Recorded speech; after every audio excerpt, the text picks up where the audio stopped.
माननीय इस वक्त हमारे बीच मौजूद हैं Shri Anand Mahindra, chairman of Mahindra group of companies.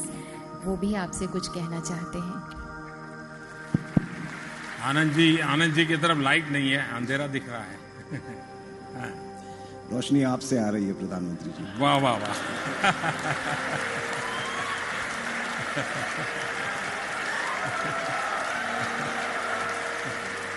माफ कीजिए, मैं शायर तो नहीं। माननीय प्रधानमंत्री जी, सबसे पहले मैं भी सोल पीस प्राइज पुरस्कार के लिए आपको बहुत बधाई देना चाहता हूं। Thank you. आप जानते हैं कि महिंद्रा समूह का कितना गहरा संबंध है कोरिया के साथ, और इस पुरस्कार के वजह से हमारी न सिर्फ हमारी लेकिन सब जो इंडियन कंपनीज हैं और हर भारतवासी की ब्रांड एक्टिविटी बहुत बढ़ जाएगी कोरिया में। सो बधाई आपको, बहुत बहुत धन्यवाद। Thank you.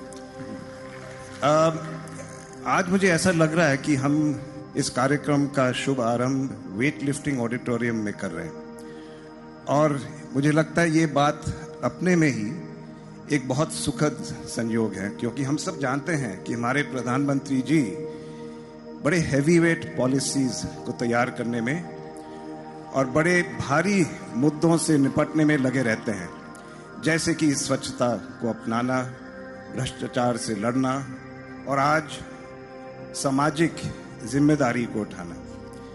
लेकिन मुझे लगता है कि आज आप वेट लिफ्टिंग में एक नए कीर्तिमान को स्थापित करने वाले हैं, क्योंकि आज आप इस वजन को अकेले में नहीं उठाने वाले।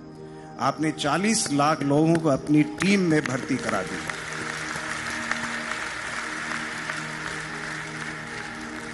मैं आपको आश्वासन देना चाहता हूं कि महिंद्रा जो फौजी हैं, हम सब बड़े उमंग और उत्साह के साथ इस अभियान के साथ हैं।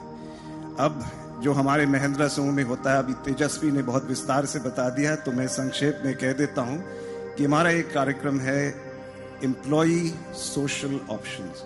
तो जब हम ईसॉप्स की बात करते हैं तो हम एम्प्लॉई स्टॉक ऑप्शंस पे नहीं, लेकिन सोशल ऑप्शंस पे ज्यादा ध्यान देते हैं। और मैं आज आपको वादा देता हूं कि उस कार्यक्रम जो है वो आज से हम सेल्फ फॉर सोसाइटी के प्लेटफॉर्म से जुड़ जाएंगे, वो आपसे वादा है। प्रधानमंत्री, मेरा एक सवाल है, और वो है कि यहाँ 2000 युवा साथियों बैठे हैं, लाखों और देख रहे हैं इस कार्यक्रम को। वो सब टेकी हैं, उन सब में एक अपेक्षा है कि कभी ना कभी एक दिन मेरा खुद का बिजनेस भी मैं बसा लूं।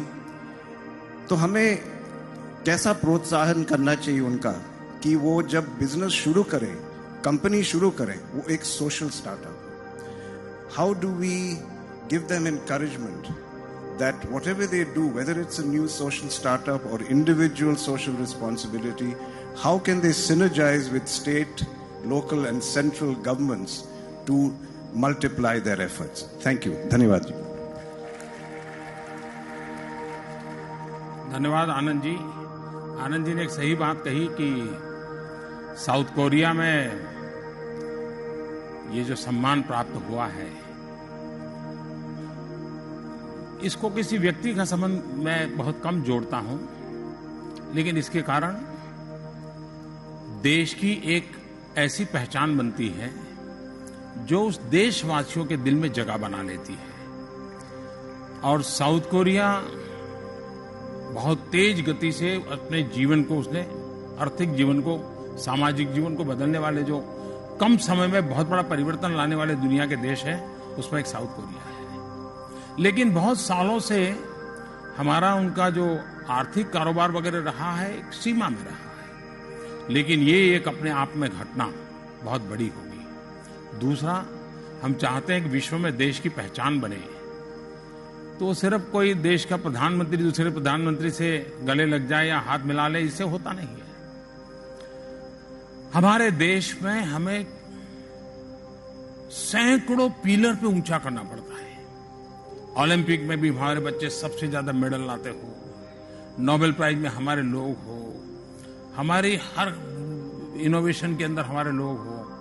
आज खुशी की बात है कि स्टार्टअप इकोसिस्टम में हिंदुस्तान दुनिया में पहले 3 में अपना स्थान बना चुका है। और उसका मूल कारण हमारे देश के युवाओं की साहस वृत्ति है। बाकी चीजें उसके पास खींच करके आ रही है। सरकार नियम ला रही है, पहले नौजवान आगे चल रहा है, सरकार व्यवस्था बना रही है। मैं अनुभव कर रहा हूं, सरकार इनिशिएटिव ले रही है और युवा दौड़ रहा है, ऐसा अभी मुझे नहीं लग रहा है। मेरे लिए खुशी की बात है कि ये सोशल ड्रिवन गवर्नमेंट के डिसीजंस एक नई ताकत के रूप में उभर रहे हैं। सोशल स्टार्टअप मैं देख रहा हूं कि एक बहुत बड़ा वर्ग, मैंने कई बड़े बड़े सरकार के अधिकारियों को पूछता हूं बच्चे क्या कर रहे हैं, क्योंकि पहले ऐसा लगता था बाबू है तो बाबू का बेटा बाबू बनेगा, लेकिन कहता नहीं भाई वो तो कहता है मैं तो स्टार्टअप करूंगा। और आज एक स्टार्टअप का मूड बना हुआ है, छोटा सा ही क्यों ना स्टार्टअप। सोशल स्टार्टअप के लिए हमारे देश में बहुत बड़ा अवकाश है जी, और ये चीज हिंदुस्तान में नई नहीं है। आप मुझे बताइए, देश में कोई राजस्थान जाएगा, गुजरात जाएगा तो पानी की वावड़ी होती है, कहीं पर लिखा नहीं फलानी सरकार ने बनाई थी, सैकड़ों साल से है, और सैकड़ों साल तक उस इलाके के लोगों के पीने की और खेती के पानी की व्यवस्था की किसने बनाई? तो कहेगा कि लाखा वणजारा ने बनाई। वो लाखा वणजारा कौन था भगवान जाने, लेकिन यानी समाज की शक्ति। आप देखिए कहीं पर जाइए, आप हरिद्वार ऋषिकेश कहीं पर भी चले, धर्मशालाएं दिखती है, स्थान स्थान पर धर्मशालाएं दिखते हैं, सरकार ने बनाई है क्या? आप कहीं पर देख जाइए, इस प्रकार के पानी के प्याऊ मिलेंगे, कौन बनाता है? यानी इस प्रकार का सामाजिक काम करना लोगों का स्वभाव रहा। अब इसको नए स्वरूप में लाया है हमारे लोगों ने, टेक्नोलॉजी का किया। जैसे मैं गुजरात में एक सज्जन थे, अब तो उनका स्वर्गवास हो गया, उनको जानता था। वो पुस्तक की प्याऊ चलाते थे, किताब की प्याऊ। जैसे पानी की प्याऊ होती है तो वो जो पब्लिशर्स होते थे उनसे कॉरेस्पॉन्डेंस करके थोड़े कम पैसों में किताबें खरीदते थे, बल्क में खरीदते थे, और जिसको भी पुस्तक की प्यास है उसको जितनी उसकी ताकत होकर 50 रुपए की किताब को वो 5 रुपए देता है तो 5 रुपए में दे देते थे, और वो एक बहुत बड़ा काम करते थे। अब यही चीज आज जो आईटी प्रोफेशन से जुड़ा व्यक्ति है तय करे कि मैं हर महीने 100 किताबें ऑनलाइन ले लूंगा या 100 मैगजीन ले लूंगा, और मैं बच्चों को पासवर्ड देता रहूंगा। देखो भाई, ये लाइब्रेरी है, ऑनलाइन लाइब्रेरी है, न कोई प्रीमाइसिस है, न मकान है, कुछ नहीं है, ये पासवर्ड है, तुम्हें पढ़ना है, ये 6 किताब तुम ले सकते हो। आप देखिए कितना बड़ा मूवमेंट खड़ा हो जाएगा। टेक्नोलॉजी के माध्यम से वो अपने मोबाइल फोन से पढ़ाई कर पाएगा। हमने सोचा भी नहीं होगा कि मैं, अगर मुझे किताबें खरीद के किसी को डोनेट करनी है तो मेरे पास उतना पैसा नहीं है, लेकिन मैं ऐसी व्यवस्था खड़ी कर देता हूं टेक्नोलॉजी के माध्यम से, मैं बहुत कर सकता हूं। इन दिनों सोशल स्टार्टअप से जुड़े हुए लोग टेक्नोलॉजी इंटरवेंशन देने के लिए, चीजों का सामाजिक उपयोग के लिए काम कर रहे हैं, बहुत बड़ी। अब जैसे हमारे सामने चुनौती है ऑयल इंपोर्ट की। हमें देश को अगर अपने पैरों पर खड़ा रहना है तो हमको ऑयल अगर नहीं है तो हम कहां से निकालेंगे, हमको लाना पड़ेगा, लेकिन हम इलेक्ट्रिक व्हीकल पर जा सकते हैं। अब हमारे ये जो सोशल एंटरप्रेन्योर है वो एक मिशन मोड में low cost, affordable, easily chargeable battery के साथ अगर एक मॉडल लेकर के आते हैं, मैं मानता हूं वो बिजनेस मॉडल से ज्यादा वो एक सोशल स्टार्टअप का मॉडल बन जाएगा। और इसलिए हम व्यापार को भी आवश्यकताओं के साथ जोड़ करके कैसे करें।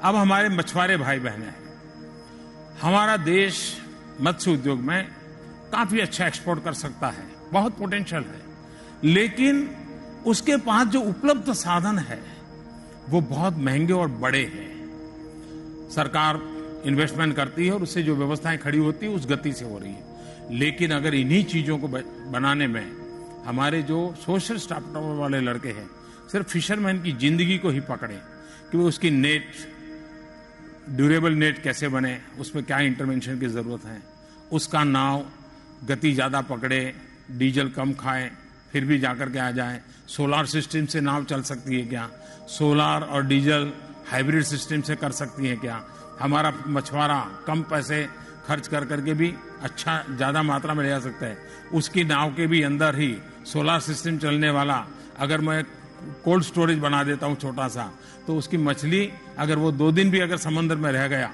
तो खराब नहीं होगी और किनारे पर आकर के बेचा। यानी इतनी चीजें हो सकती है जी। उसी प्रकार से आपने देखा होगा ये अक्षय पात्र क्या है, अब तो देश में काफी लोग परिचित हैं। अक्षय पात्र एक प्रकार का सोशल स्टार्टअप वैसे बहुत बड़ा मूवमेंट खड़ा हो गया है कि जो स्कूल के बच्चों को गर्म खाना पहुंचाते हैं। तो इस प्रकार से कई चीजें हैं। मैं चाहता हूं कि हम सामान्य मानवी जो सेवा करता है वो, और पढ़े लिखे तेजस्वी तपस्वी नौजवान वो जो सेवा करते हैं, तो उसमें वैल्यू एडिशन होना चाहिए। वैल्यू एडिशन में सिर्फ टेक्नोलॉजी नहीं, कंसेप्चुअली भी बहुत बदलाव आना चाहिए। और मैं इस पीढ़ी के साथ आज जो बात कर रहा हूं, देश भर में इतने लाखों लोगों से बात कर रहा हूं, उसमें अधिकतम वो लोग हैं जिनके अंदर वो विधा है, वो एक ही चीज को नए तरीके से कर करके उत्तम परिणाम देने का सामर्थ्य रखते हैं और स्टार्टअप के रूप में उसको इंट्रोड्यूस कर सकते हैं। दूसरी बात है, पहले का जमाना होगा शायद इस प्रकार की चीजों को दुनिया स्वीकार नहीं करती होगी। आज ऐसा नहीं है। आज उन चीजों को दुनिया स्वीकार करती है। कोई एक भी काम करता है तो उसको भी एक बिजनेस मॉडल में समाज स्वीकार करता है, और इसलिए हम उस बातों की ओर चलें तो मैं समझता हूं बहुत बड़ी सेवा करेंगे।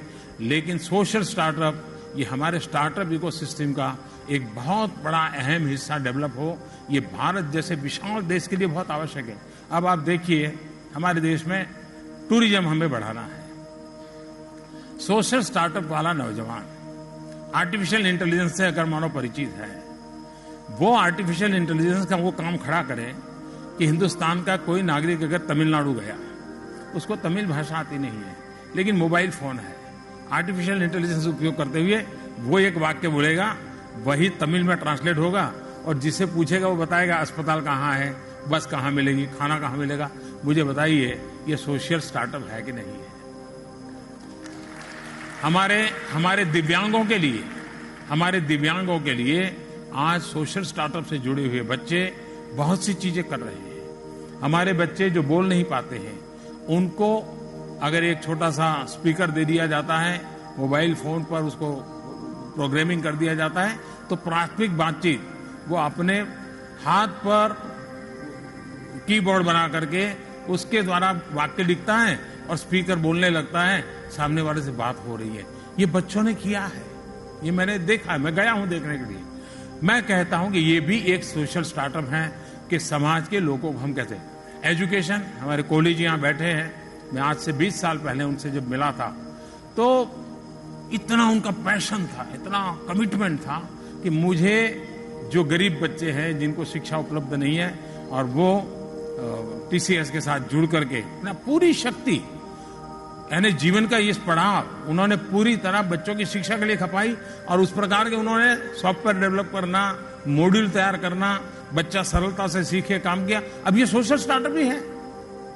मैं समझता हूं कि ऐसी चीजें हैं जिसको हम जितना ज्यादा करें, लेकिन हमारी अपेक्षा है कि हम सरल टेक्नोलॉजी के माध्यम से इसको करेंगे। यह देश जिस तेजी से मोबाइल के साथ जुड़ गया है, किसी भी टेक्नोलॉजी से हमारा देश आसानी से जुड़ सकता है। Thank you Anand.